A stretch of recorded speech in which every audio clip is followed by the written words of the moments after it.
and gentlemen, welcome to this week's episode of the Sports Scramble podcast. I'm your host, Chet. I'm joined with Wade and Jacob. Our faithful fourth person co host is working his new job at the Pelicans game.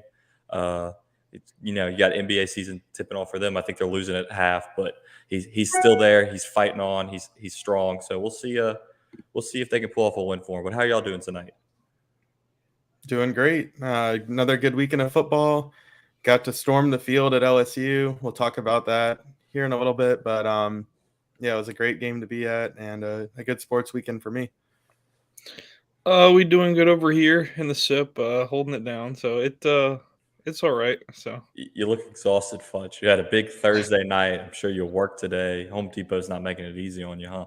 yeah, I was a little exhausted. I kind of wish the whiteout game wasn't last night and it was next week because it was just a lot going on this week. So I'm exhausted. So I came home from work and slept for about 3 hours. So I needed it. Yeah, I was like, Fletch, where you at? We're trying to go Recharged. live. Come on. His Yeah, sports batteries recharged for us. Yeah. We're in the thick of it halfway through the college football season and NFL season. NFL was a little lackluster today, not too much going on, but we had another wild weekend of college football. But before we jump on into there, we're going to talk a little bit about the MLB postseason. We had the Phillies just defeat the Padres a few hours ago. The Astros I think are starting right now against the Yankees. But, well, who saw the Phillies making it this far? I mean, besides Fletch. All right. I do recall driving back from our golf outing in Houston, and Jacob was laying out the plan for how the Phillies could be relevant and how the Mets were going to fall off. And he got both halves of that right. I thought he was right about the Mets. I didn't see the vision with the Phillies, but kudos to you. It definitely worked out that way. Yeah, kind of a strange way of how it worked. I mean, I think how I broke it down, was the Mets kind of fell off because of their pitching. I mean, that was their sole reason of surviving was their pitching, and the sole reason really for the Phillies and the come up was making big pitching moves and moving up the rankings and turned into one of the best pitching rotations in the league late in the season. Yeah, speaking of pitching, you had Aaron Nola from LSU facing off against his brother Austin Nola. It was actually the first time ever that two brothers faced off as pitcher versus hitter in postseason history, which is considering how long the MLB's been around, that's kind of a crazy stat. But today I was watching a little bit of the Phillies game, and Bryce Harper hit that home run to give him the lead in the bottom of the eighth. And then I wanted to get y'all's opinion on this. Top of the ninth, they bring in a new pitcher. They got one out. Guy walks first batter, walks second batter. Okay. New pitcher comes in for the Phillies. One out, runners on first and second. First pitch, dude lays down a bunt straight to the pitcher. He gets thrown out at first, and runners advance to second and third. Do you think he should have bunted or let him swing away and try for a base hit? I mean, it's the playoffs. You got to go with the momentum. Got to go for the big play, I guess. But also, you can't get too far ahead of yourself. If you would have bunted in the regular season, you got to play the high percentage play. But there is a little bit of an extra edge in the playoffs, so I don't mind seeing a guy swing away and try to get it in play. Yeah, I think if your team has runners on and you've had success off of somebody and you've kind of got some momentum, I think baseball is just a momentum sport. So I mean, it's about how you feel up at the plate versus a matchup, and a lot of those guys have become analytics guys and be just weighing their options against these pitchers. And if a guy has good stats, or so the team has good stats against this pitcher, then he's probably going to get the nod to swing away from one of his base coaches. Yeah, I was actually kind of surprised. I know the smart thing to do is probably to bunt it, but I mean, it's top of the ninth. You're down one. If there's no outs, bunt it 100%. Move the base runners. But you got one out, and I know people say, well, if he swings away and he hits into a double play, game's over. Well, he bunts. All he does is advance the base runner, and it was not a good bunt. It was straight back to the pitcher. Next guy comes up, hits a pop-up to the right fielder. The Phillies win. So I think you have a better chance. I mean, it's postseason baseball. You pretty much, if you bunt, you're like guaranteed to get out. I mean, 9 times out of 10 probably, unless you just lay down a perfect drag bunt. which is not easy to do. I mean, I know they're professionals, but you got a professional guy up there on the mound too. Um, I would have liked to see him swing away and try to hit, a little blooper into center field, and that potentially that scores somebody. You got a guy on second, base hit probably scores a runner. So kind of, in my opinion, poor coaching there. But I guess analytically, the right thing to do is bunt. Um, well, Phillies make it to the World Series first time since 2009. You know what else happened in 2009? The Saints won the Super Bowl. So I wish they'd play better now, but we still have that victory back in 2009. So shout out to our network, Old City Sports Network. They're all Phillies fans, all Philly podcasts. All we see is Philly stuff. So I'm sure they're having a blast tonight and get ready for Friday when they take on either the Yankees or the Astros. Astros are up 3-0 on the series, game 4. I think they're going to get it done tonight. What do y'all think? I think they'll get it done. It might not be tonight. Baseball is a game of percentages and odds, so to go for the clean 4-0 sweep in the league championship series seems a little far-fetched, but definitely will get it done. And I mean, the Phillies are really hot right now, so it's hard to make a prediction, but on paper, you would think the Astros have it in the bag. Once the Dodgers got knocked out, I didn't really see a team that was complete enough to take down the Astros, but momentum is a fun phenomena in baseball, and the Phillies definitely have that. So should be a good series, should be a lot of offense. Looking forward to taking it in. What do you think, Fletch? You think the Astros get it done against the Yankees tonight, or they go to a game 5? I think Houston probably gets it done tonight. I just think that with guys that are on the mound like Lance McCullers, I mean, coming back, hasn't seen a postseason in quite some time. I think he's pretty motivated at this stage of the series and the season to go out there and pitch well for his team. I just feel like offensively, Houston is the better team. Pitching wise, I think Houston's the better team. I don't think the Yankees have anything other than if Aaron Judge hits a home run, their percentages of winning the game is a lot higher. But if he doesn't, it tapers off pretty fast. So I mean, the weapons are immensely different and more in the favor of Houston. I think the biggest thing is every game that we've seen so far in this series has been Houston getting out to a fast start, and the Yankees kind of playing catch up from there. So and it just feels like once Houston gets a lead, either the Yankees are demoralized offensively, they can't get it done, or it's just that big of a shift in momentum that they just shut down.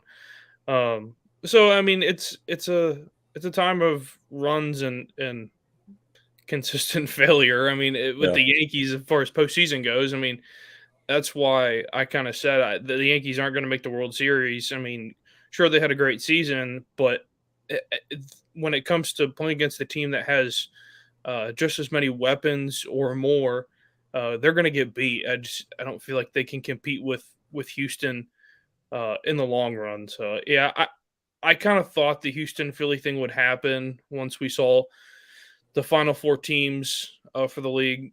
So it just seemed right because the Yankees and Padres kind of look the same. I would say you've got those big bats, and then you fall off really fast offensively. Mm-hmm. You've got Machado, you've got Soto. You're without Tatis, but it makes it seem like the Yankees also have Aaron Judge. Who has not really shown up this year or this postseason. He's got 5 hits, probably arguably the best hitter in Major League Baseball this season shows up and 5 hits in the postseason. So that's definitely a blow to the Yankees' chances there. I mean, Giancarlo Stanton really hasn't done anything. Josh Donaldson hasn't done anything. It just seems like they don't have any sort of offense in the postseason, in big games in general. Yeah. So we got a comment drop in from our friends over at Patriot Sports Radio. What's up, boys? Of course. Shout out The Eric, Phillies. Chris, the coach, John, all of them. Yeah, the Phillies are up there. That's for sure. No, you got to check out our friends over at Patriot Sports Radio, especially if you want some locks in the golf betting world. And we'll get into that in a second. But I've been saying it for a while. The Phillies are if the Astros win and me being in Houston, the Phillies are not someone I want to play in the World Series because it's that David and versus Goliath type of thing. The Phillies weren't supposed to be there. They're the underdog, and they have just been playing with nothing to lose, and they've been playing really great. So it's definitely if the Astros get it done tonight, which I think they will, it's definitely going to be a great series for the World Series. Question for two of y'all: how much do you think a ticket was tonight to the Astros versus Yankees game 4? Probably like $400 to sit in the outfield. Okay. Fletch, what do you think? I don't know about 400. It's probably 275 to sit somewhere in the outfield. I don't think it's Well, crazy amounts, but if y'all were scalping tickets outside the stadium, you'd both be getting ripped off because they dropped from game 3, $250 in the outfield to $12 to tonight's game. What? So yeah, $12 for outfield seats tonight. So y'all What kind of promo code you got? No. That was what they lowered them to because literally like the Yankees just have not showed up and they were trying to get fans in the stadium tonight. Wow. So I saw that on Twitter and I was like, holy crap. I was thinking cost of living's pretty high, like a 5 is a 1 out there. I mean, a 1's a 5 out there. Yeah, no, I was like $12. Shoot, I could probably get a flight on Spirit direct to New York for $90 and then get into the game all for less than 150. Well, a Phillies fan did that. He went all the way to San Diego because it was cheaper for him to fly and get a hotel and go to a game in San Diego than it would have been to ride the metro from like DC to Philly to take in a game. And it caught national media and some of the players gave him tickets and whatnot. So I'm sure he'll be at the World Series too. Yeah, definitely. I where's mean, my luck when it comes to that? I know. you just gotta Nobody tweet takes out pity on me. Yeah. You got to tweet out at the right people. That's all. I mean, you should take a train and everything. I sent y'all this message earlier in the week. A little NFL talk here. Jordan Poyer, safety for the Bills. He wasn't medically cleared to fly last week to Kansas City because of a rib injury, so he drove 15 hours to play the Chiefs. So a little bit of got that dog in him right there, but he's not my pick for got that dog in him this week. Definitely. So I mean, we have our individual picks for got that dog in him this week. I do now. I mean, that guy definitely got that segment. dog in him. But to drive 15 hours because he wasn't medically cleared to fly. I'm surprised he was medically cleared to play. Yeah, I wouldn't want a linebacker jabbing his helmet in my chest if I couldn't get on an airplane. Yeah, so I don't know about all that, but I mean, hey, he went, so that's good for him. But if you are going to be in Houston next week and you want to take in the hopefully, fingers crossed, Houston Astros versus Philadelphia Phillies, we're already predicting it. You can still watch the World Series even if they completely collapse. You can still watch the World Series. You can head on over to Buffalo Bayou Brewing Company next time you are in Houston. And if you're in Houston this coming week and just want to watch any sporting events, they got all the TVs up on the upstairs terrace area. And I think during the playoffs, they got a little beer special going on. So you'll definitely have to check that out. They hooked me up with a package this past weekend. They had a new beer come out, the pregame Crush City IPA. And I got to say, I was digging it, especially when I showed up and they just like handed me a crate of it. I was like, holy cow, I was expecting a little 6-pack. No, they were like, here you go. And they actually gave it to Lyndon. Lyndon's our official Sports Scramble driver because he lives right next to Buffalo Bayou Brewery. And I didn't want to drive all the way into the city, and he was coming to my house that night anyway. But yeah, if you're in Houston next week and you want to watch hopefully the Astros, or if you just want to watch World Series in general, check out our friends at Buffalo Bayou Brewing Company. Tell them we sent you, and maybe they'll hook you up with some free beer. So we got a little bit of golf madness, not madness, but a little bit of golf talk. We had the CJ Cup in South Carolina, Wade's home state this weekend. Rory McIlroy won it last year, and it was like in California or something. Or no, he won it 2 years ago. Last time it was at this golf course. So he goes back-to-back as defending champion to go minus 17 overall, which I don't know about y'all. I'm usually plus 17, not minus 17. But it gives him the number one golfer in the world ranking, top Scotty Scheffler. Scotty was tied 45th today. So he's got to clean that game up before he comes into Houston. We're seeing billboards pop up everywhere because we got the Houston Open in a few weeks. We we may have to try to get some tickets and get y'all down to Houston, a little rematch of the WAC. Maybe come watch the Houston Open. I don't know. It's the week after the LSU Alabama game, so we won't have anything going on that week. You might not, but my lovely fiance will be turning 24 that weekend. So, oh, perfect way to celebrate. Bring her on down to Houston after the Houston I'll let you Open. sell her on that one. Yeah, we'll see. We'll see. Well, happy early birthday to Elise. She actually won our giveaway of the Buffalo Bayou shirt a few weeks ago. So hopefully, maybe she'll wear it out on the town. I'm sure it looks great with everything. It's a condition for winning the competition.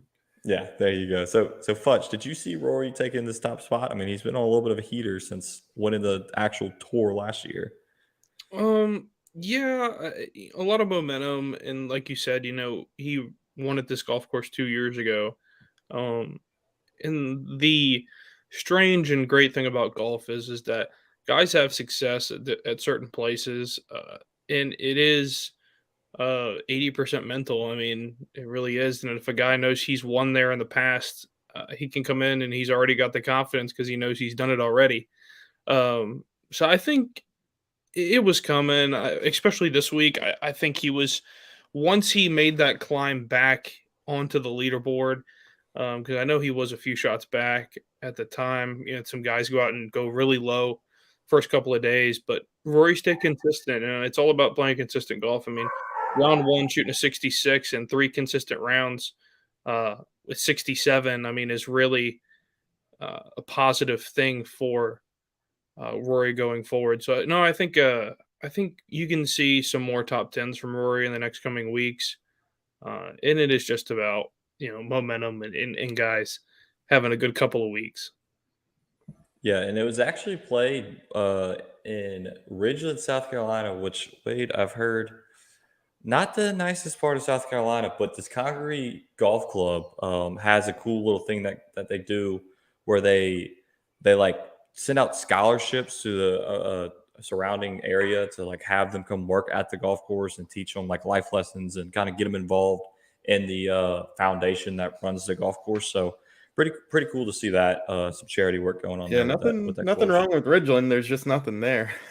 Yeah, I heard it's pretty out in the middle of nowhere. Yeah, it's I lived in what was called the Low Country for my terms, but if you want to speak technically, that is the low country. That's pretty much all the way down near Savannah.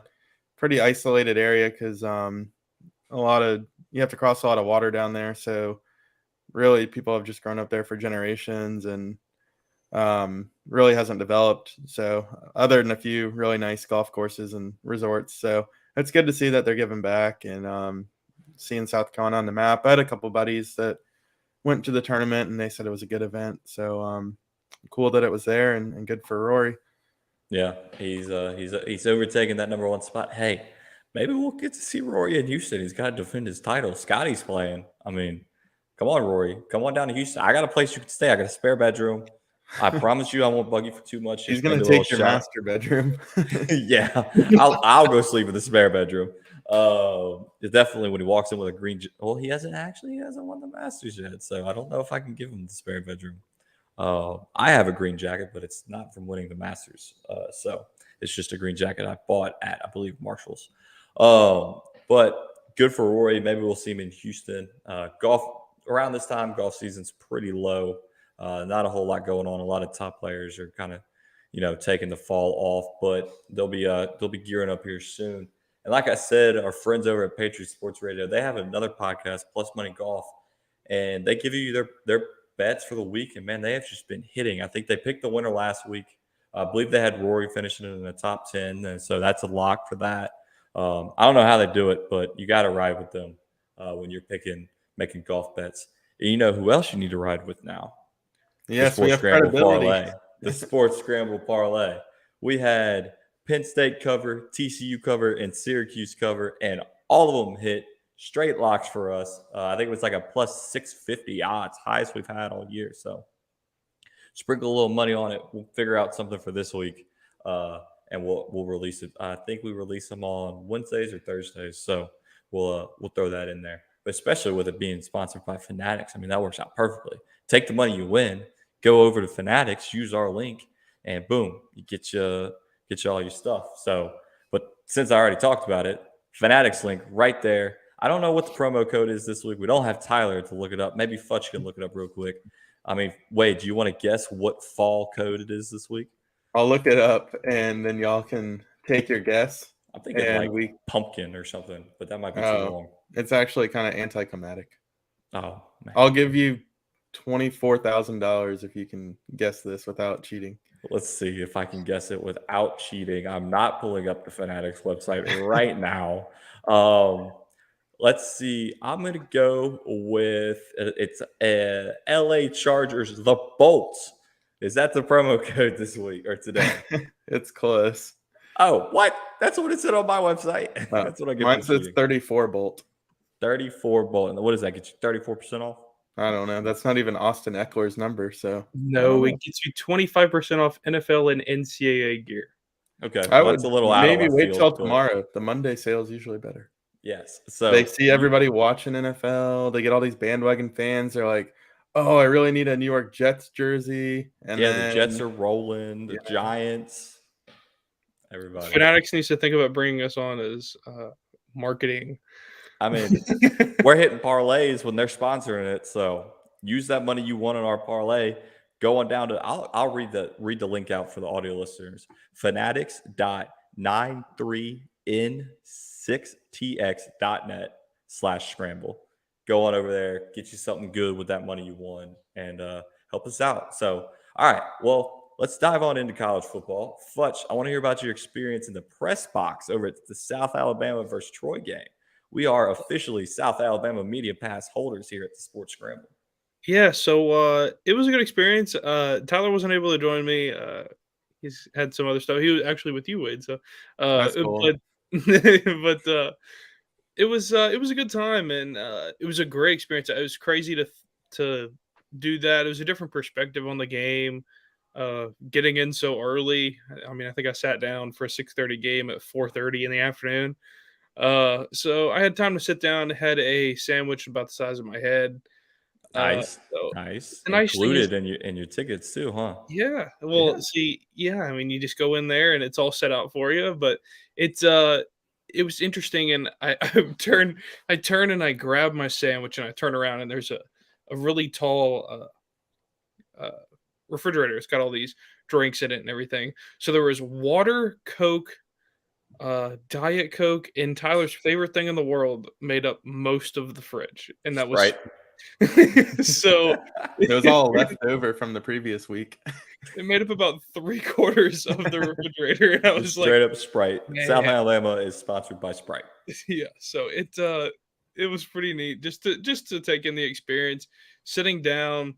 I believe I had something with me, but I have the list of people that were up there as well. I sat next to a guy from Dothan, who's a local sports writer for Dothan, Alabama. Next to me, Fox, NBC, and CBS were there. Boom! Get us a TV deal. Come on, Jacob. Let's do it. But the coolest thing of all was right behind me, sitting up above me, behind me was I had two scouts from the Jets, the 49ers. Shoot, who else? Maybe the Titans, I think. So there was actually quite a bit up there, and taking it in and getting to talk to some of those people was pretty neat and interesting. But great setup up there. It was cold. They decided to open the windows, which was a dumb idea, and I had to put my jacket back on because I was freezing. But no, it was really neat and interesting. It felt like, when you watch the games on TV and you kind of get that side angle, that side profile, look like you're in the stands. That's what it felt like. It felt like I was watching it like that through glass, and it was just very interesting to take it in like that. You could see pretty much everything that was going on. Very low scoring game. It did get kind of boring, but as far as offensively, defense was big. I mean, a 10-6 game in the Sun Belt is not something you see every night. So yeah, especially when you got the Troy Trojans on the other side. Us LSU fans know too much about them. Yeah, so it was a little rivalry game. The schools are only 3 hours from each other, so it was interesting, but yeah, I think Tyler and I are going to do it again here shortly. I think Texas State in a couple weeks. We're gonna do Okay. it. I So might yeah, have to hop on the Texas State bus when they pass through town and see if I can get a free ride down there to Mobile. hang on for dear life. Go sit in the cargo storage. Shoot, they might start me. I'm sure they're pretty bad. I think they're pretty bad this year, so I might be Yeah, starting quarterback out there. yeah, they're having Uh, a rough year. we'll have to get you next time. We'll get you the sports scramble hat Yeah, before you go. That way, when Fox and NBC and CBS are like, "Oh, who are you with?" Oh, what sports scramble? You might have heard of us. We're pretty big. Check us out on we got little Twitter. plaques. We got little plaques too. So it says Sports Scramble down there and everything. Oh, that's cool. You should have taken a picture of that and Yeah, posted so it. so we got them. So I grabbed them before I walked out. So, what's the next game you're going to cover South Alabama? Next game is probably Texas State. Oh yeah, that's right. That's right. You Yeah, just I'm said not that. gonna I'm not gonna probably get to Southern Miss for the Oh Southern man, Miss. that'd be a fun one. Yeah, that would be a fun one. So I did have the opportunity to get access to that one at Southern Miss, but I just don't think it's gonna work out. Hey, With Wade, you're not too far from Southern Miss. I Go could. go cover the Southern Miss South Alabama Uh, game. it's another Thursday night game, huh? Or no, that's UL's playing Southern Miss on a Thursday. Yep. Well, we'll see. You'll be seeing this sports scramble pop up everywhere. We're taking over, baby. CBS, Fox. Don't worry about them. Just straight to sports scramble. Troy ended up winning that game, didn't they? Yeah, 10-6 was the final. So yeah, it was a weird game. A lot of reviews. Kind of Just a a controversial. slow game. Yeah. Yeah, it was a controversial call at the end of the game too. It was a little like, was it a catch? Was it not a catch? Was it a pass backwards to keep the play alive? Well, what was it?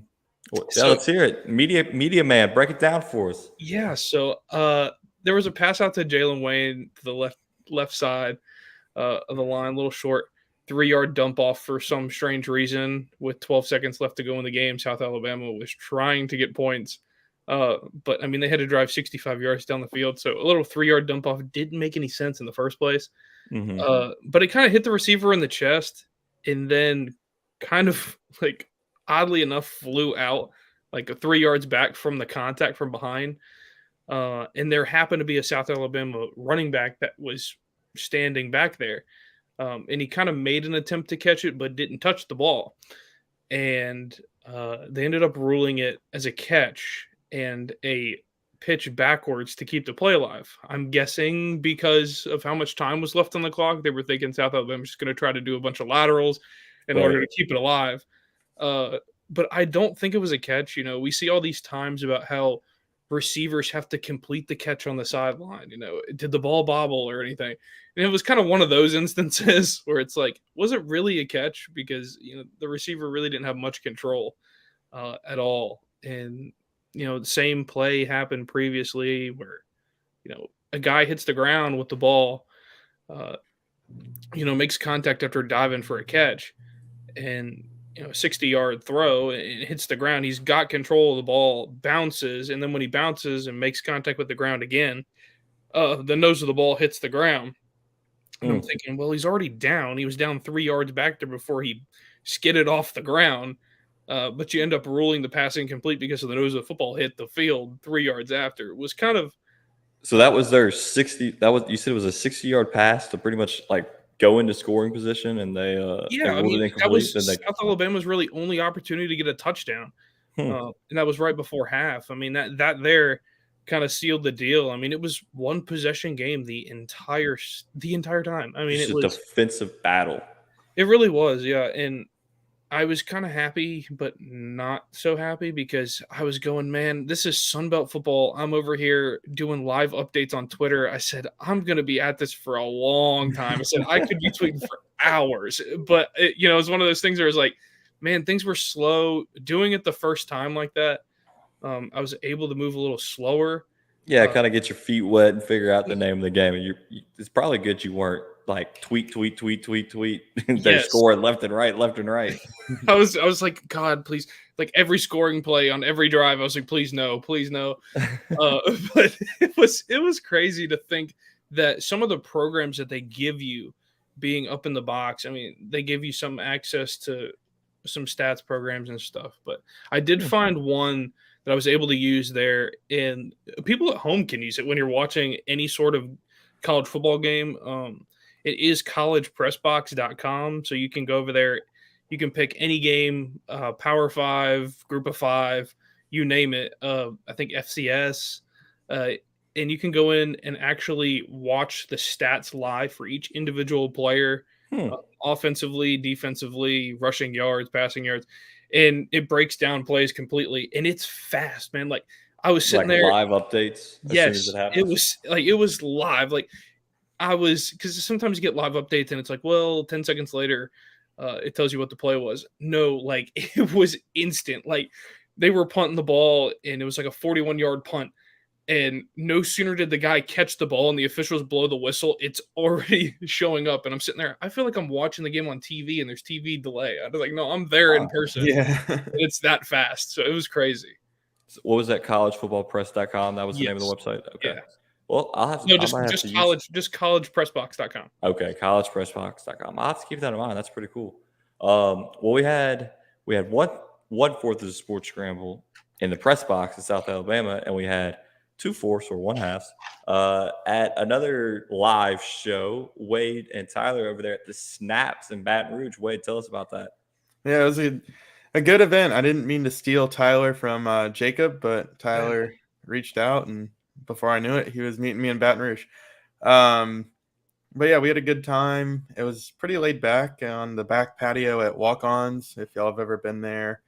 Kind of an indoor-outdoor setup, and they had a sound stage pretty much just out there on the patio, and you could order drinks, get food. The whole deal was brought in by FanDuel, so of course they were trying to get people to bet. And T-Bob and Aaron Murray were endorsing a parlay that almost hit, but a little bit of a bad beat. They needed the Saints to cover 7.5, and the Saints lost by 8. Of course, the Saints opted to kick a field goal late in that game to attempt an onside kick. If they had gone for the touchdown, the more traditional route, they could have covered that for the guys. But it was a really fun event, and their show lasted about an hour and a half, and then pretty much they just stuck around to take questions and talk to fans. And I actually went up and talked with Aaron Murray a little bit about AJ Green, who went to my high school, and Aaron Murray was his quarterback at Georgia, and he had really cool things to say, and it was just kind of cool to talk to him about AJ. And his dad was a civil engineer, so we even talked a little bit about engineering, which was crazy. And then T-Bob, he was quite the character, local As always, radio guy. as always. Yeah, he was pretty fun. They actually did some trivia too during the show, and I got 2 of the questions right. Danny Werfel being the all-time SEC leader in passing before Aaron Murray, and then now Will Rogers. And then, what was the other question? Oh, what size were Aaron Murray's hands at the NFL Combine? 9 1/4. I said 8 1/4, and he yelled, "Don't put an 8 in front of my name." And to which T-Bob said, "Dang, I didn't think you were a whole 9 1/4." So yeah, it was fun. And Saints couldn't quite get it done for the home crowd, but a good night at Walk-Ons. Happy to be there. Plugging the podcast. Yep, spread the word. So they're on a network called Volume, and they must be pretty big. They had like 5 or 6 employees there, and I think they're based out of LA. So we'll have to do a little research there. But yeah, they were super nice, and I don't know, we might have gotten some follows or something. So cool. Yeah, it's always fun to. I mean, all the former Kasiba played at LSU, and I think he was on the Saints there for a little bit, wasn't he? yeah, I think he was on the practice squad or something. He's Bobby Hebert's grandson, so he probably was able to pull some strings with the Saints. But yeah, he does a good radio show here. I do this podcast, but I can't say I listen to a ton of them. But recently, I've had to drive a lot for my new job, and the car, you can't really listen to Bluetooth or anything, or I haven't set it up. So I've been listening a lot to local radio, and T-Bob's on there several times throughout the day, and it's good stuff. I like hearing what they have to say on the local teams here. So it was Yeah, cool like to you hear him in like person. like you said, he's a character. So if you're falling asleep there at the wheel, he could definitely wake you up because Oh no, you can't he with gets him. very animated. Well, that's cool. That's cool. And speaking of Baton Rouge, we got to talk about our LSU Fighting Tigers and what they did to the number 7 ranked team in the nation, undefeated Ole Miss. Just they started a little slow. I was a little worried it was going to be a repeat of the Tennessee game there. To be honest with you, going down 14-3, I was like, this ain't great. They've started slow every game. Yeah, but they figured it out and went down there and scored a touchdown. Jaden Daniels finally looked a little comfortable, started spreading the ball around. Our rushing attack looked really good, and the defense settled in. And we went on to, I think we outscored them 35-3 after the first quarter to take that 48-20. Was that the final score? 45. 45-20. 45-20. Beat them by 25. Just absolutely dominated them. Fans rushed the field. LSU gets fined $250,000 by the SEC, and it's going to be $500,000 here in a few weeks when we We're gonna beat have to cut the Alabama. cross country team. Yeah, I'm sorry, but the players are going to have to start donating some of their NIL deals. Big G, you're going to have to come through in the clutch and help pay this fine for when we beat Alabama. The Big here in G a few should weeks. sue Greg Sankey and the SEC. I mean, he'll probably win the case, to be honest with you. But for my pick of who's got that dog in him, Jaden Daniels has got that dog in him. I mean, I think he did it again, 3 passing touchdowns, 2 rushing touchdowns. Just really, like, it was an all-out quarterback battle in the first half, and Daniels just figured it out there in the second half and kept it consistent. But Jackson Dart kind of started to fall apart. But one thing I want to ask y'all, what was your take on the officiating in that game? Just on both sides, just awful, soft calls. I mean, Ole Miss had a drive where LSU was flagged 3 times in a row for pass interference. So, Wade, you were at the game. I'm sure the stadium hated it. What was going on? Yeah, I mean, you're not going to get the unbiased opinion at Tiger Stadium. You're going to hear a lot of griping and whatnot. But yeah, it was kind of like, let them play. I think it was a physical game there for a little bit, a lot of hands-on coverage and whatnot. But I think as the game went along, they started to let them play a little bit more, minus the Harold Perkins call. Yeah, but that was early just on ridiculous. there, I mean, if there was any sort of contact, they were calling it. And it went both ways a little bit. LSU did get a nice call on their first scoring drive that kind of settled the Tigers down and gave them good field position, let them get on the board with a field goal. But yeah, I always like to just see the teams play and just let them have it. I thought it was probably fair that they overturned that targeting call. So the officials settled in kind of as the game went on, but early on it looked like we were going to get screwed over and walked out with a large deficit there. But everybody settled in and LSU just dominated the second half. It was a real fun game to be at for sure. Yeah, and you had some great seats right there in the lower bowl with the wall behind you. Nice little backrest. Having the backrest was key, and about by the third quarter we were in the shade. So I was pretty impressed and grateful for those seats through the recent grad program. So definitely a hidden gem there. Yeah, and not too far from when you got to go on the field. So I know you messaged me before, said you had a take for all the haters on Twitter talking about storming the field. So what is it, Wade? Let them hear it. I just got to say, like, why is there so much backlash for storming the field? I get it. Ole Miss is the little brother. We should beat Ole Miss every year. But come on, these kids that are in college right now, if this is their junior or senior year, they have not seen any good football from LSU. Likely their entire time on campus has been just horrible because of COVID. I mean, there was stadium capacity restrictions, ticket restrictions. Nobody's gotten the true college experience. And, if you come to LSU, you should expect to storm the field at least once in your 4 years. And this was their opportunity to do it. I mean, how can Brian Kelly get buy-in and build this program if the fans are griping over us beating a top 10 team at home by 25 points? And we're talking to you, Zach Von Rosenberg. Yes. Griping about. I blocked him on Twitter, and he still shows up on my feed. I just can't stand it. I mean, I was thinking about it earlier. The last time we stormed the field was 2018. when we were students there. No current student, unless they've been there for longer than 4 years, has stormed the field. So they beat the number 17 in the country. After the season that we've had, we're finally catching fire. Let them storm the field. Who cares about the 250 grand that the school has to pay? That's on them. I mean, one, that rule by the SEC is stupid anyway. You got Clemson who storms the field after every game. Well, that's I mean, another issue. yeah, they're getting destroyed by Syracuse, and they come back and win a game that they should have handled easily. And it happened a few years ago when they came back and beat Syracuse in overtime, and they still stormed the field. So that's a whole nother thing. But if you beat an undefeated team that's ranked in the top 10 that you were supposed to lose to, that nobody, I mean, everybody kind of was picking LSU, but analytical wise, Ole Miss was supposed to beat us. Storm the field. I'm all about it. And we're going to storm it again in 2 weeks when we beat Alabama. So, Yeah. Fudge. Break out what are your another thoughts on this? $300K, man. Come on. Yeah, I mean, go ahead, just pay $500,000 because we're going to be winning the SEC. I think West, it so we're starts gonna be storming the compounding field. on it, so I think we're at like 500 next time. Yeah, because it was originally at 100 when we beat Georgia in 2018, and then it went to 250, and I'm pretty sure it goes to 500 if we I mean, storm come it on. again. It's not that much money in terms of LSU football revenue. They can put those $10 beers to work, right? Exactly. Fletch, if you were there, would you have stormed the field, or would you have sat back and griped like all these other old heads?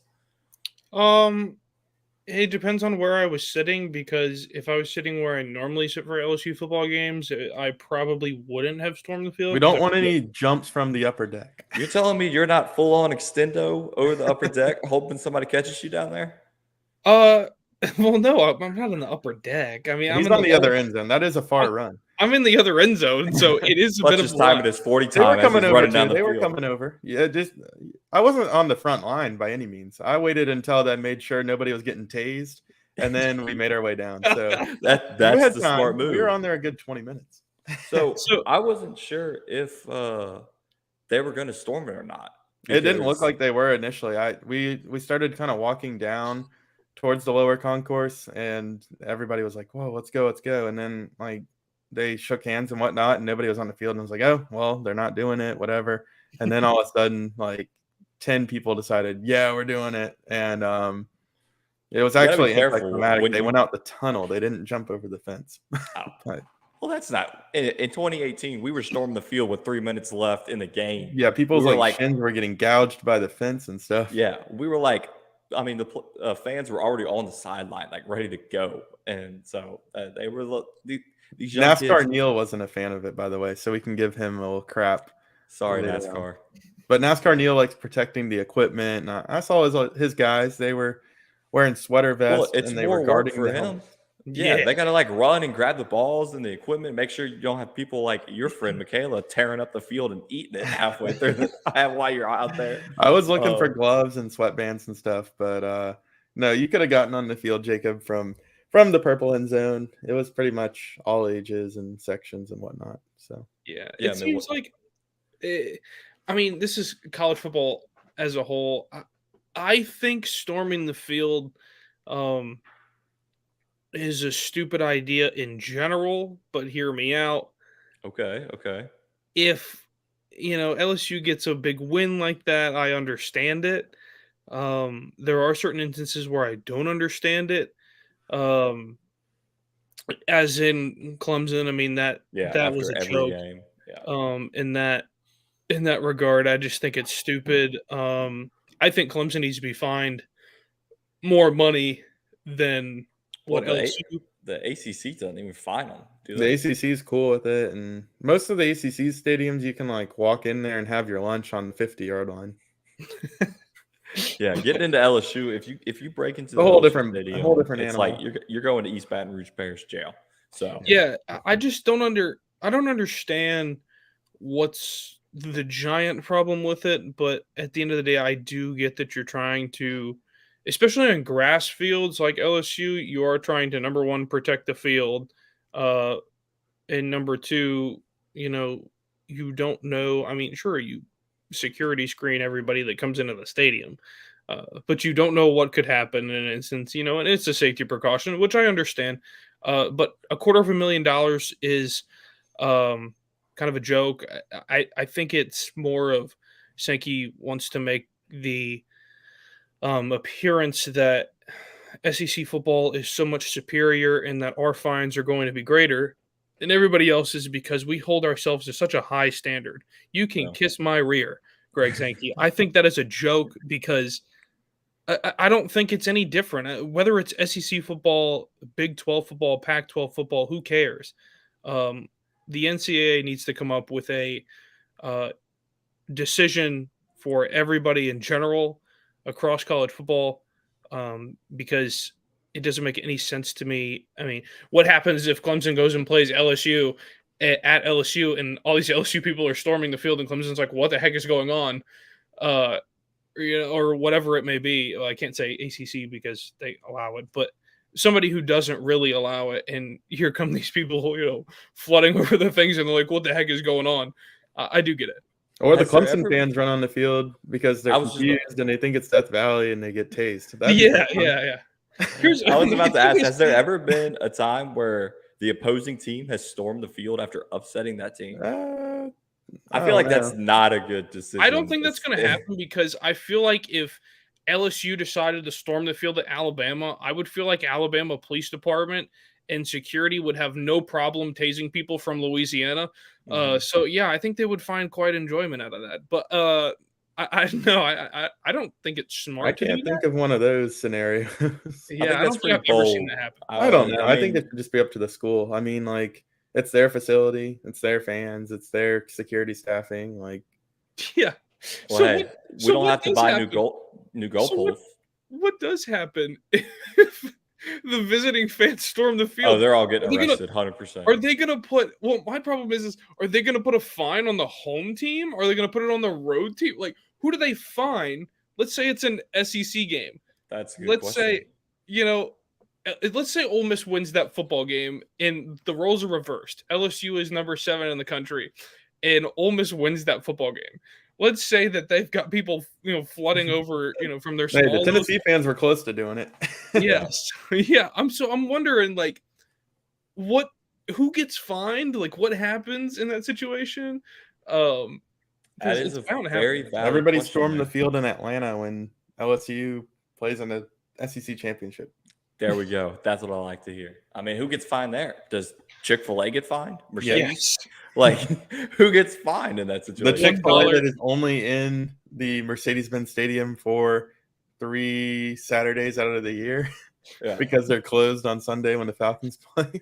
They've lost so much money was that they have to sell $1 Chick-fil-A sandwiches for. They really have the sell college for football $1? kickoff. They have the SEC championship, and I guess they have concerts and whatnot. But Yeah.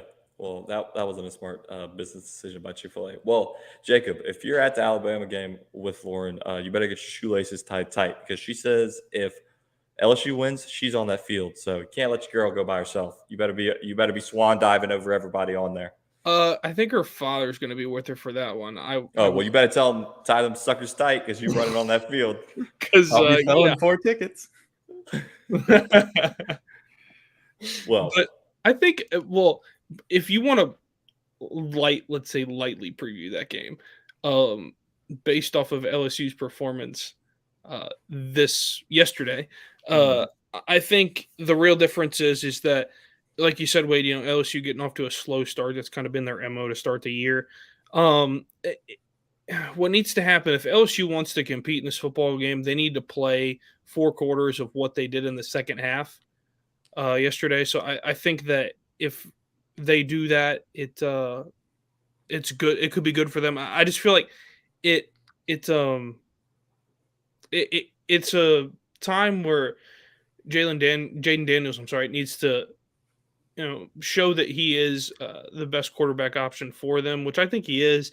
Offensively, if LSU plays, defensively, you shut down a team that's been scoring nonstop so far this season. I mean, arguably didn't play much of anybody besides Kentucky in a game that they should have lost. Ole Miss being number 7 was kind of a fluke to begin with.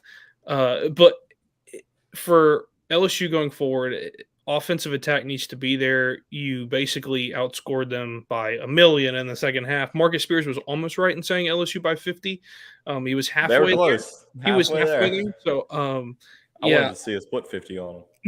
Yeah, so I wonder if Marcus Spears and Ryan Clark were in the group of people that decided to storm the field.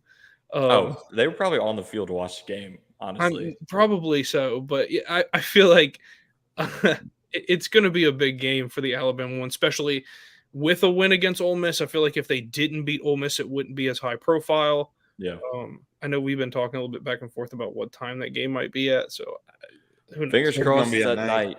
I If got a they feeling. screw us with another 11 a.m. kickoff, No way. Oh my gosh. I don't It's- think you're going to get an 11 a.m. kickoff. Too many big games at 11 o'clock that week. I just feel like it's not going to happen. Well, you got Georgia versus Tennessee and LSU versus Alabama are the two big SEC games, and you got like Florida versus A&M, but snooze fest. Georgia versus Tennessee, I think CBS is going to grab as their SEC game of the week because it's going to be number 1 versus number 3. I mean, there's no unless Georgia loses to Florida this weekend, which I don't see happening, but I'm sure they take the 2:30 game, and then, like Wade said earlier, maybe they give us a 6 o'clock ABC game, or maybe a 8 p.m. Or 7 p.m. ESPN game, which would be great because I like listening to Kirk Herbstreit. I love him on TikTok. His TikToks are the bomb. He's just got. I like him cool on life. Thursday Night Football for NFL. I think he does a good game. I was Hey, surprised. I wasn't. I don't too know if sold y'all on him. saw Kirk pick up Mississippi State's mascot during the Alabama game. He won't be trying that with Mike the Tiger. I can promise you that. He will be getting mauled if he tries to pick that Tiger up. But yeah, I hope we get a Saturday night in Death Valley for this game. Do you think College Game Day? You think College Game Day chooses Tennessee? Oh wait, Oh, Tennessee, yeah. Alabama's that same day. Yeah, no. Yeah, they definitely choose Tennessee versus It's Georgia. I think in College Game Day will be there. Athens, It's in Athens. So yeah. Yeah. If it was in Knoxville, they might not because they've already been there twice this year. Right. But there's no yeah. way. If it was in Knoxville, there's no way they do it again now. Yeah, I definitely think they go there because, I mean, in the grand scheme of things, it's the matchup that's really both matchups have the most control or most they'll probably play for the SEC determine who plays in championship. Atlanta. Yeah, whoever wins those 2 games is who's playing in the SEC championship. I mean, they're too good of teams to lose twice. So Yeah. I just find it wild that LSU is leading the SEC West right now. It just seems strange. Like, I'm sitting there going, man, Alabama's lost 1 game, but it feels so strange, and that's the difference between having. And here's what's crazier: LSU could lose. If LSU beats Alabama, they could lose to Texas A&M or Arkansas, and still make it to Atlanta because they would have the head-to-head on Ole Miss and Alabama. Yeah, I mean, we're talking about a team that potentially only has 1 loss if we don't miss that extra point, and that's a top 10 team who's very much in the mix for a playoff spot. I'll get into this when we get into our playoff picks, but I have a way cooked up in my head on how we can still make the playoffs. But yeah, it was a 3-loss team with a loss to Arkansas making the playoff. Okay, not that. We have to win out, but needless to say, in 2 weeks we got a huge game. Bye week next week, big game, LSU Alabama. Hopefully a night game with a lot on the line between the 2 teams. So, is there anything left that LSU Wade wants to add about his experience in Death Valley this weekend? No, it was overall a great experience, and probably the last game for me this year, so it was a good one to go out on, get it to go on the field. So yeah, great weekend here in Baton Rouge. Okay, well, Futch, we are giving you the floor for your Penn State Nittany Lions, who saved our parlay, taking down the Minnesota Golden Gophers. What happened this weekend? First of all, it wasn't as cold as it should have been. People in Minnesota got a little summertime feeling, I guess, being in State College. It was a slow start to the game. I feel like I was about to throw something in the first quarter because it was 3-3. Nothing was happening for both sides. I think Tanner Morgan being out for Minnesota was really big. On concussion protocol from the week before. I think that really hurt them a lot. Him and PJ Fleck. PJ Fleck is basically his father. So I think it was tough for them having a freshman making his first college start and that being a wideout at Penn State. I'm very sorry for you. Yeah, not an easy way to get acclimated to the college game. Yeah, so I'm very sorry for him, especially in front of 110,000. Not a great time. So as far as Penn State's, I'll start with their defense. I would say defensively, Penn State is still there. I think they are still a top 10 team in defense this year, even though you gave up a lot of points to Michigan on the road. It's just a bad weekend. Got to rebound from it. But I still think they're a top 10 defensive team. Um, Offensively, saw some things from Sean Clifford that were positive, finding guys down the field, not spending too long in the pocket. But the biggest story was Penn State was actually able to balance the run and the pass for once. It was good to see after last week. So I think it was a good week all around. Katron Allen, Nick Singleton both carried the rock. As far as Katron Allen goes, I think he's my runner-up for who got that dog in him because he Okay. broke a run to the left side, and Minnesota's DB, who was not a very big guy, decided to go low because they tell guys, tackle them low because they're vulnerable low. Well, Katron Allen kind of took that personally and went low as well, and absolutely put that DB in his grave. That guy hit the ground so fast. It was a murder, and it was interesting. And I stood up and was kind of shocked by it, seeing some guy who isn't that big just run over another guy who isn't that big. No, normally you don't see that. But it was interesting to see. But Penn State routed them in the second half. I mean, it was an absolute beatdown as far as second half went. Minnesota's tired, tough atmosphere. Great games to go to. I tell everybody, I said, if you want to go to a great college football game, go to a whiteout. Take a Am I turn. hearing a Sports Scramble Media Pass whiteout game?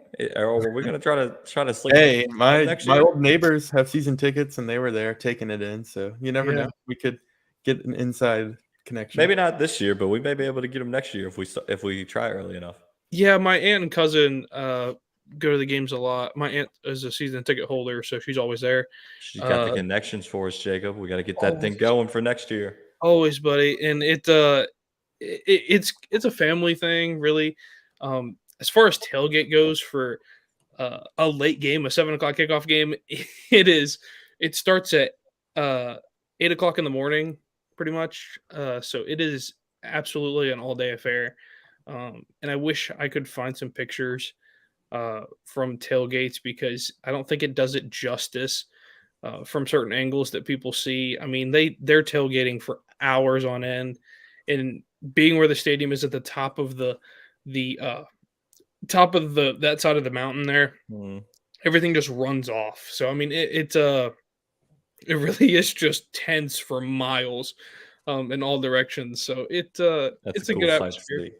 So Yeah. Speaking of tailgating, they had the Barstool crew in Baton Rouge for the game, and all four of them said LSU was the best tailgating atmosphere in college football. I can't Uh, say that.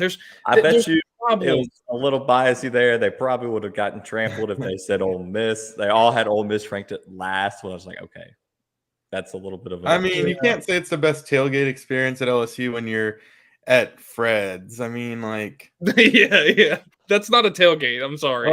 I mean, that's just I a love bar. LSU and everything, and I've had some great tailgates, a lot of good hospitality from your folks, Chet, and our friend Matt, and some others. And as you walk around campus, I mean, it's a great experience, but you're at Fred's. I mean, come on.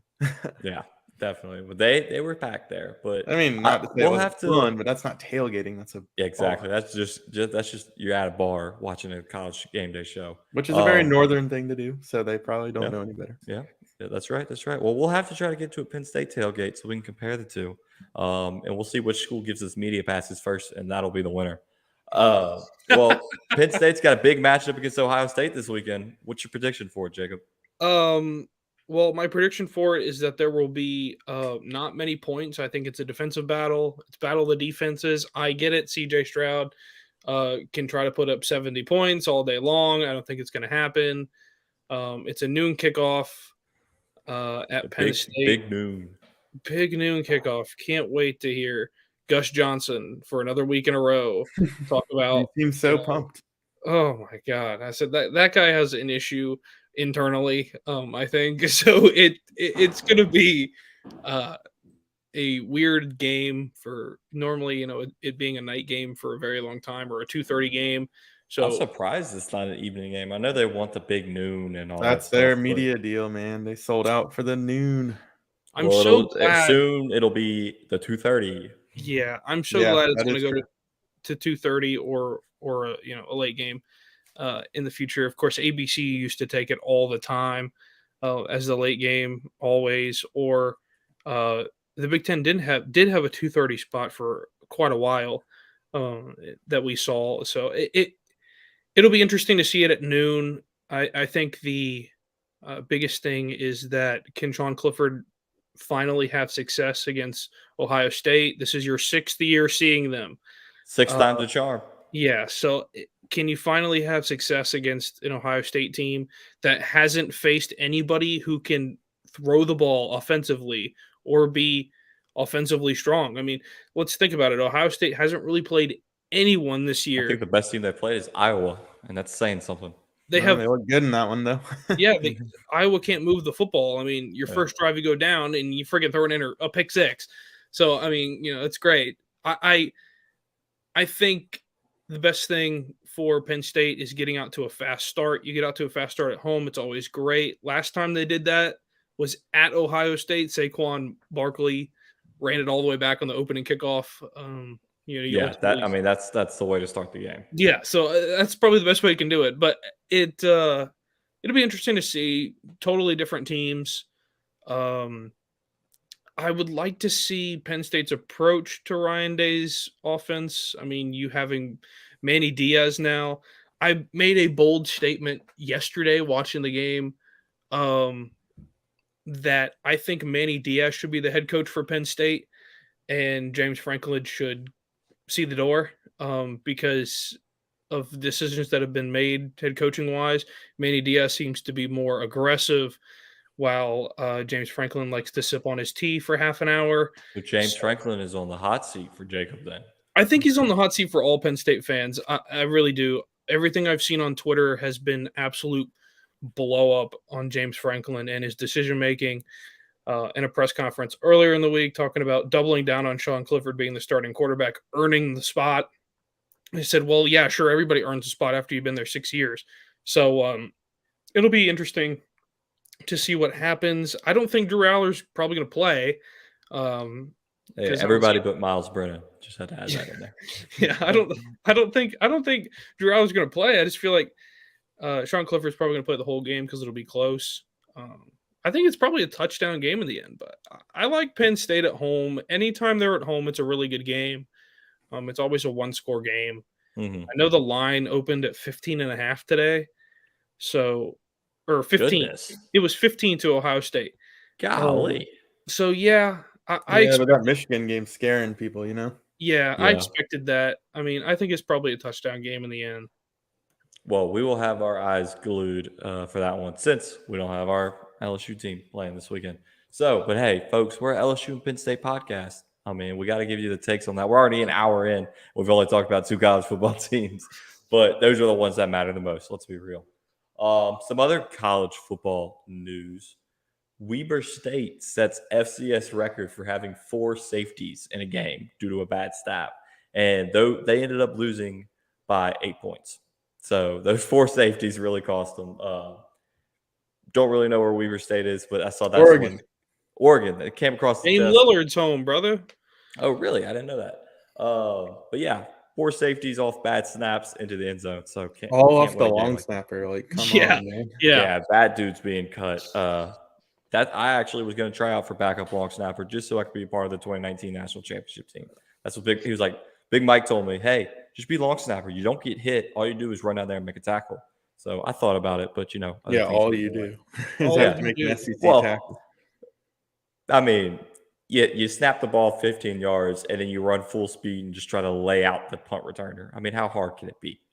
I would love to see prop bets in there, like for players to make a tackle in a game. I feel like Chet Rodriguez, over under half a tackle in in a football game. So If I'm even in the game, I mean, we had some pretty good long Hey, snappers in our Cincinnati's days at LSU. long snapper got an unsportsmanlike conduct penalty for I think too hard of a hit or something. So yeah, they that could, takes talent right there. Hey, well, that's full speed, 40 yards, and then laying out the guy that you see in front of you. So watch out for a targeting call. Clemson survived a scare against Syracuse. I thought for sure Syracuse was going to win that game.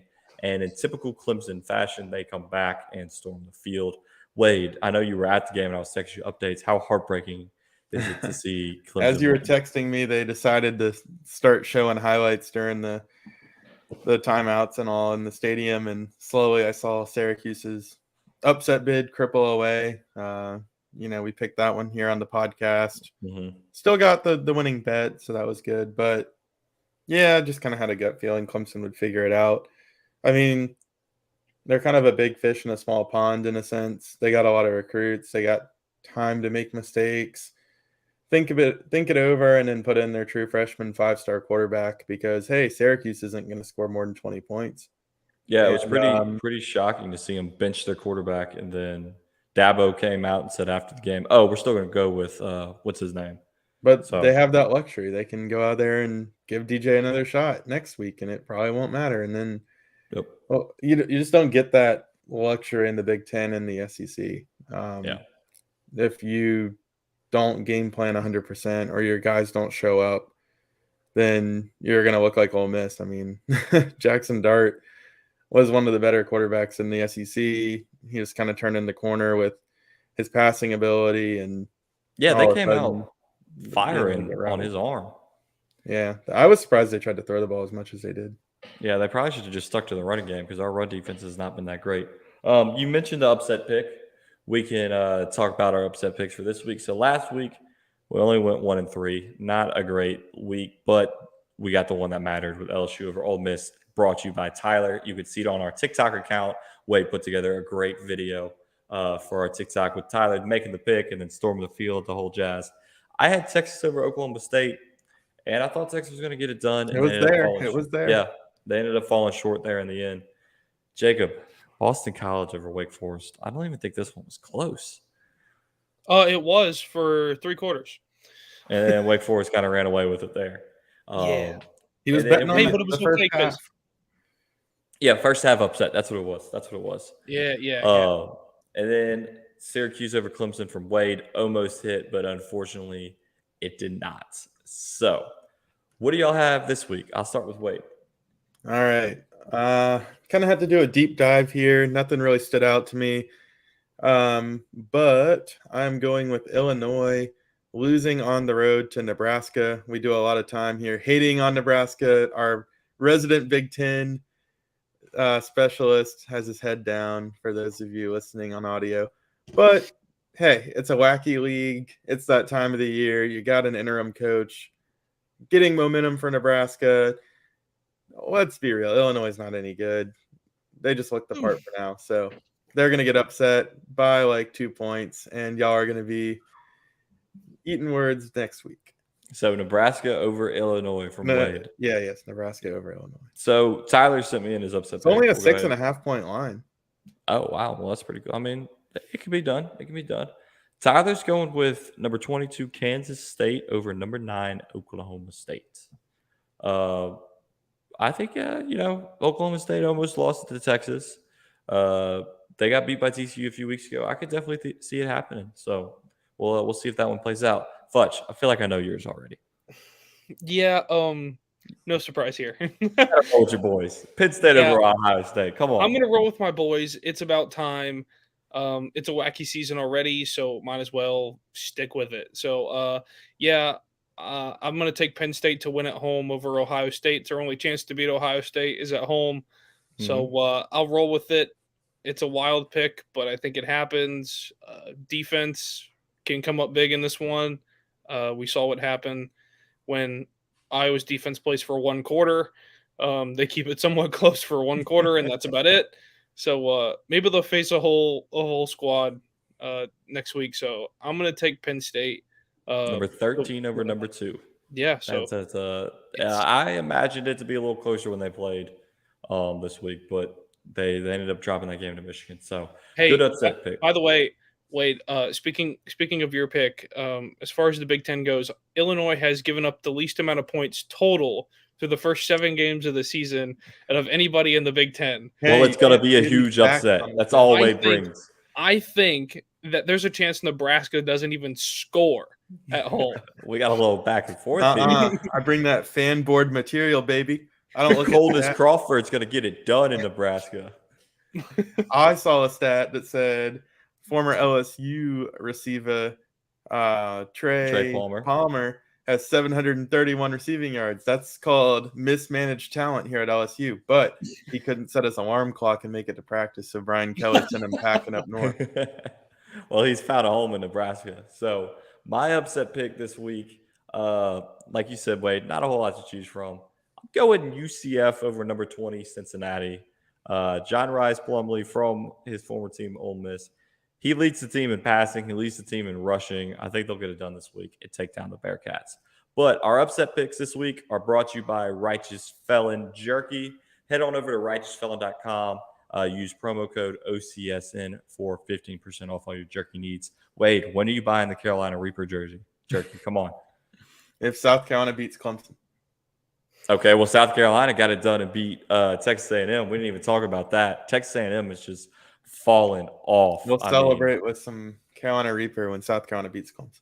I like to hear it. But hey, South Carolina over Texas A&M. South Carolina's ranked number 25. They're in the top 25 Yeah, now. but they almost blew that game. It was very stressful for something that didn't need to be. They missed the point after attempt that would have made it a 10-point game and kind of iced it. But they're still up 9, so there was like really mathematically 0% chance they would lose. But then they let Texas A&M go down the field and score a touchdown. They kicked a field goal because it was like the Saints game where they needed a field goal and a touchdown and an onside kick. So they went ahead and kicked to give themselves more time for the touchdown. And lo and behold, they got the onside kick. The guy like high pointed the ball perfectly. And they had 2 shots at the end zone. Both fell incomplete, but South Carolina got it done, beat A&M for the first time in program history, but it was a little bit of a nail biter when it didn't need to be. Did they storm the field? They did not. That one's not worthy. Texas A&M is not good this year. I was going to ask you that earlier when we were talking about one of the teams, kicking a field goal and a touchdown. When you're down by 10, do you almost feel like if you're close enough, go for the 7? And then, in my opinion, I think it's best to go for the touchdown first, get the onside kick, and then go for the field goal because then you just have to get the field goal range, kick a field goal as time expired. What are your thoughts on that? I would think so too. Like I would say you got to play for the most possible points. But if you do think about it, if you don't have timeouts, especially, you're better off taking the guaranteed points. And then when you get back on the field, you're not having to worry about stopping the clock for the field goal attempt, especially if you only have time for one play. You don't have time to spike it or anything like that. So it kind of is the only way you can manage the clock. But if you have timeouts, I think that you go for the highest percentage touchdown opportunity, which would be, not a Hail Mary to the end zone, right? And set up a long kick off the PAT, but off the onside attempt. But both in the Saints situation and Texas A&M situation, they didn't have any timeouts, so that was kind of their only shot. Well, if you take the touchdown with no timeouts, then I think you just run if you get the onside kick, you leave the kicker out there playing like a slot wide receiver and just have him as an extra body to line up and kick the field goal if you get field goal range. So it takes a lot of time to get that field goal unit out there. So that's what I'm saying. You just tell the quarterback, hey, you're holding the ball, center, you're snapping, and we're just going to make it work, and leave the kicker out there for the whole drive and tell him, hey, just be ready to kick this thing. So, we got to talk about our top 4. Fletch, I'll let you start it up. Who's your college football playoff contenders? Oh shoot! All right. Number 1, I'll keep the consensus Georgia in there. I think Georgia's probably the best team right now. Could change based on the Tennessee game. That's kind of my 1A and 1B right now. So 1 being Georgia. 2, I will probably put. See, here's where I run into problems. You can't say Ohio State because you're No, picking and I Penn can't State to say win. Ohio State because You can I for now. The upset hasn't happened. okay. Well, no, this is Well, your no, this top is 4 at the end of the year. This is Oh, who's at the end making of the the year. playoffs. Yeah. Okay. See, I really need to think about this. Well, wait, we'll go to you. Yeah, And we'll wait, let wait, Fudge, go- Oh, we'll let in the Fudge come commercial. back. You can finish your train of thought. No, I just He generally has I no just idea. don't Okay, know. okay. I'll be the filler material. I just don't know Uh, right now. I'm going to be optimistic and say it's Tennessee's year of destiny. I mean, they have looked better in Georgia to me, so I think their offense can outpace their defensive woes. So I'll give Tennessee the spot at number 1, both currently and theoretically at the end of the year. And then I do think Ohio State's going to find a way to win the Big Ten. I think they'll be the 2 seed, but I think Jacobs Nittany Lions will give it a good fight on Saturday. But I'd have to give it to Ohio State for now. And then at the 3 spot, I really like the way that TCU is looking. I don't know if they'll go undefeated, but something tells me they'll find a way. And then you guessed it, at the 4 spot, Clemson, they'll go 13-0, no problem. If TCU does lose, then I think that you could look at a team like Alabama or Georgia, actually probably more likely Georgia, taking a spot. Or, I mean, the Pac-12 is not a bad conference this year, so they could sneak a team in. So I'll tell you, Tyler's got pretty much an identical one. He's got Tennessee, Ohio State, TCU, Clemson. So those are his 4. Futch, I'm going to let you think about it for a little longer. I've got one that's going to blow the doors off everybody. I've got Ohio State number 1, Clemson number 2, TCU number 3. So we're talking 3 conference champions right there. And then the 4th conference champion, you guessed it, your LSU Fighting Tigers. They're going to beat Alabama next week or in 2 weeks. They're going to win the rest of the season. They're going to face Tennessee in Atlanta. They're going to beat Tennessee because we're not going to make the same mistakes. And you can't not put a 2-loss SEC champion in over like a 1-loss Pac-12 champion. Probably going to be a 2-loss Pac-12 champion because they all end up playing each other again. So I think it's going to be a team of destiny. Like the 2007 year, we had 2 losses. We went to the national championship. We somehow get it done. I'm optimistic as heck right now for my LSU Tigers, and I think they figure out a way to slip into the 4th spot. All right. I like the optimism. I love how nobody freaked out. They're just like, okay, we'll go with it. I mean, we'll take it. What'd you say? It's going to take a lot, but of course, I like the idea. Yeah, I mean, it can happen. LSU kind of controls their own destiny. The biggest thing is if they play Tennessee or Georgia, if they play Tennessee, it's not making the same mistakes twice. Start off strong and hope your defense holds off Hendon Hooker. So, Yeah, I need a drink after that one.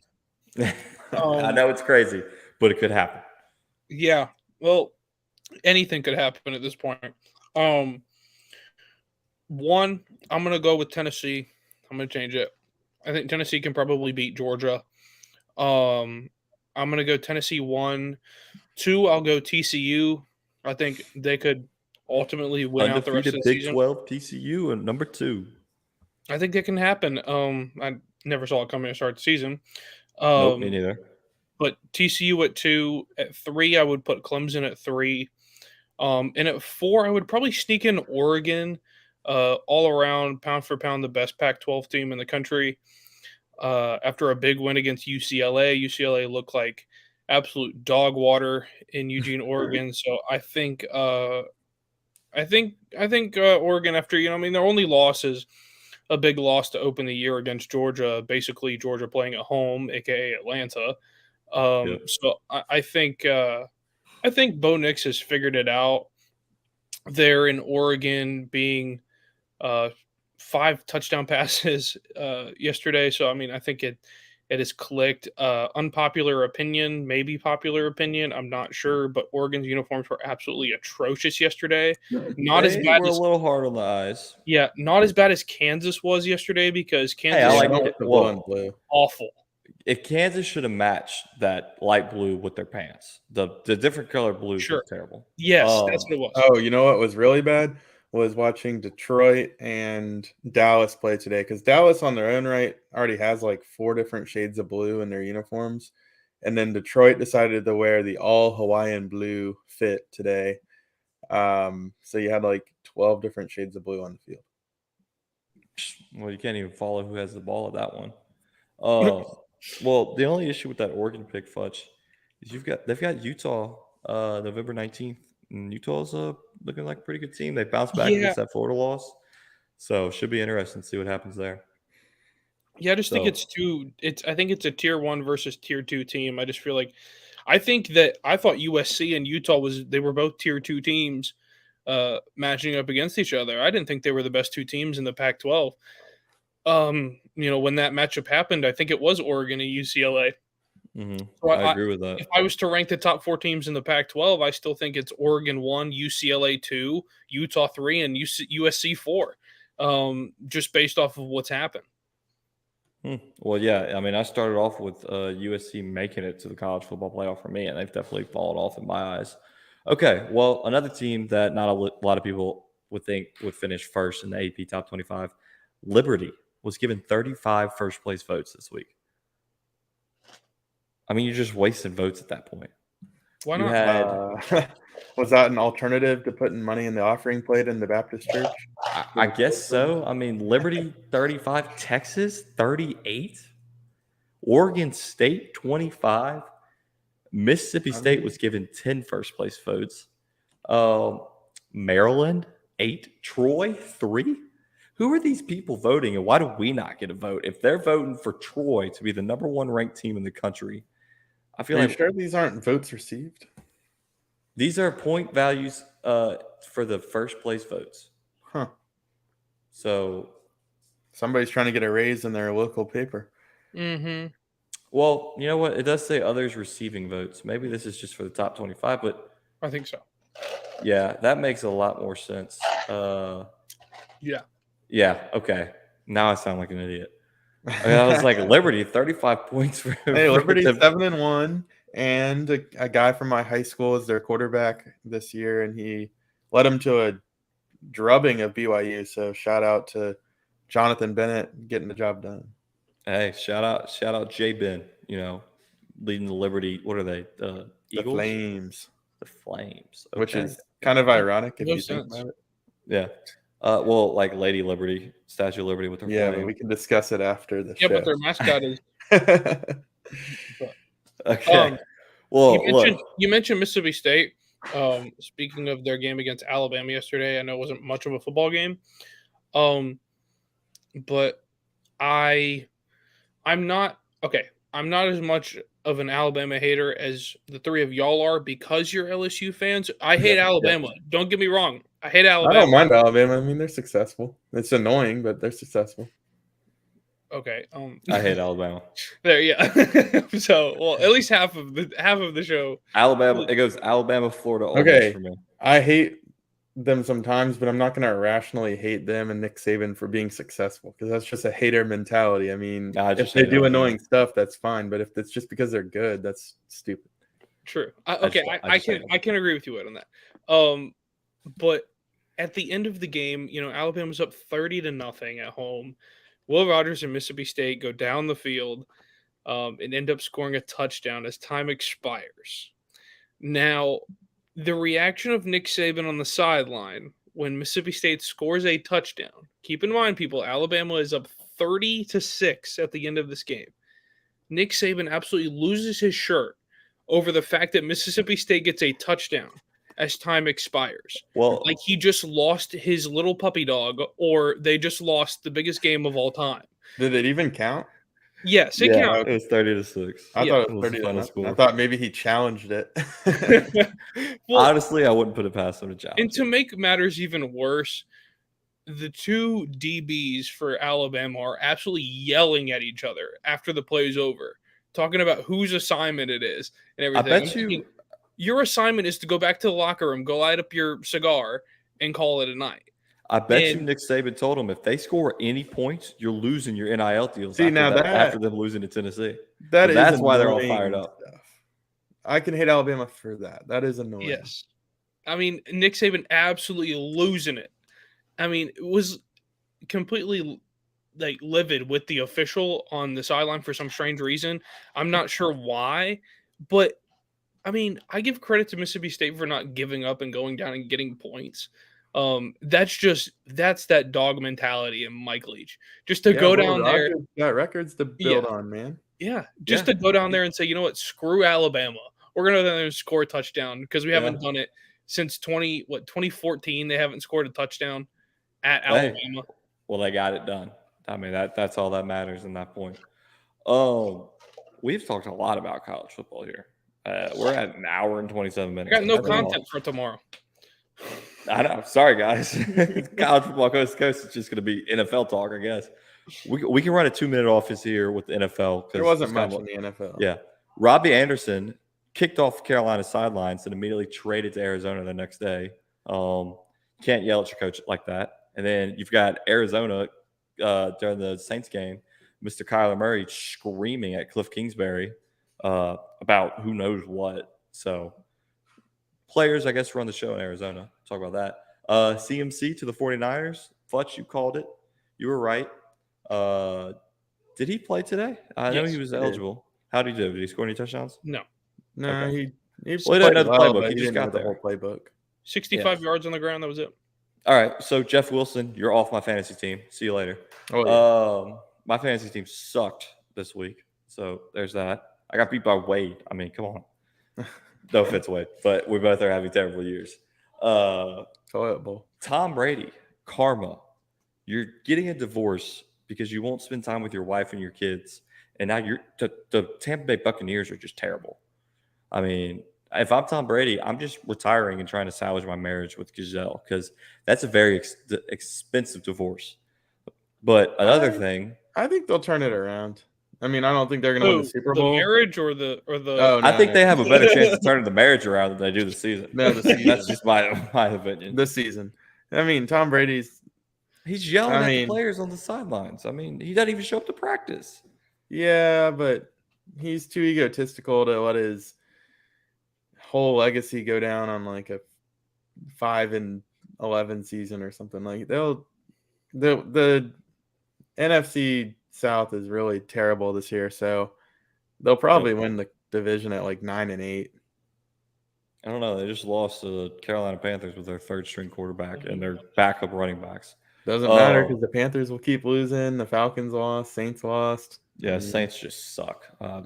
Tyler gave me a stat. Every time the Saints have lost, LSU has won. So I'm hoping the Saints. Well, what sucks is they can't tank because the Eagles hold our first round pick. So there's that. But if that means LSU wins out and the Saints lose out, I'm all for it. Another thing, Tom Brady last week, the day before the game, Saturday night, he's up in New England at Robert Kraft's 12th wedding. So, and now he's yelling at the offensive lineman like, dude, you didn't even show up to practice, to walkthroughs. You flew to the game on your private jet. So I don't know about that one. I think the team's kind of turned against. You ready to put in Kyle Trask? If they keep losing, I don't know if you can bench Tom Brady, but you might ask him to step away and go run the Dolphins. He'll get traded to like, I don't know, somebody that doesn't have a quarterback. The Broncos. Yeah. There you go. Yeah, because Russell Wilson, he's out. He's missed this week, and he's supposed to play next week. But honestly, they're probably better. Tom Brady should get traded to the Jets as they make their playoff push because Zach Wilson ain't it, but somehow they're 6-2. That's my next point. The Jets and Giants, they're figuring it out, man. Is this going to be a Super Bowl between New York and New York? No. Well, oh, yeah, it's possible. Yeah, AFC and NFC. Jets versus Giants. Talk about the city burning down. Jets. Yeah, speaking of the Jets, I know that I won my fantasy matchup this week, but I lost Breece Hall after 14 points today. Who tried to trade you for Breece Hall last week? Well, you want him now because he's got a torn ACL. Should have sent him the Jets Island of Misfit Toys. Yeah, my entire Kenyon Drake is just out. And Jeff Wilson starting at running back. Yeah, so that's I need Cordero Patterson, if you're listening, get healthy, man. He looks good on the sidelines. He looked healthy. Well, he's a He's cutting liar, it so up. he has to miss 4 games. So I think he's got 1 He was week wearing a left. tank top. I've never seen a guy just wear a tank top Just on the sideline. straight up jacked out there. Yeah. Well, hey, that was our 2-minute drill for NFL talk because we are a college football show in hindsight. Seasonally, a college football show for sure. Right. Well. I mean, when Tyler's on, he dials us back a little bit into some NFL talk. Kind of news around the league. NBA started, and you got an NBA player, Kevin Durant, owning a pickleball team, and also Tom Brady owns a pickleball team. Drew Brees owns a pickleball team. The International Pickleball League kicks off here soon. Have y'all even played pickleball? I thought they were miniature tennis courts for kids when I first came across them. There you go. There you go. I think it's tennis, but with a wiffle ball. I played it Pretty much what it is. in gym class in like middle school. We were learning different sports. I mean, it seems pretty cool. It's one of those like retired tennis sports. It's like golf of tennis world. Let's get into NASCAR, Neil, real quick before we end the show. We've got a lengthy update here. Kyle Larson dominated today's race, adding to the non-active playoff drivers to win a race during the playoffs this year. Martin Truex Jr. had a solid race, leading plenty of laps, but got spun out by Kyle Larson on the pit road, forcing him to restart in 19th place. He managed to work back to 6th by the race end on a 20-lap run, which is quite impressive for the veteran driver, as he has struggled and failed to catch a break this year. A little bit of drama. Bubba Wallace, not Bubba Watson. He's over there at Live Golf. Bubba Wallace got a first 1 race suspension for intentionally hooking Kyle Larson's right rear, spinning him out last week. This marks a major move by NASCAR that's historically not punished their drivers for on-track racing under green. In Neil's opinion, it was the right call by the sanctioning body, as it was a potentially dangerous situation, with safety being a big issue as of the late races.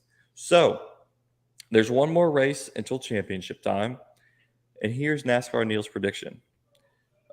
He's got Joey Logano, Chase Elliott, Chaston, and Byron are above the cut line, and he thinks they all get in with Elliott and Hamlet advancing with 1 more getting in. I don't know what that means, but we'll probably have him on next week to give his take on the race before the championship. So, NASCAR Neil brought to you by Norse Beards, which is ironic because NASCAR Neil does not have a beard, but I do. Jacob does, and he won't be shaving it because Penn State's taking down Ohio State. And Wade's got a little bit of scruff growing there, but he'll probably shave it tonight.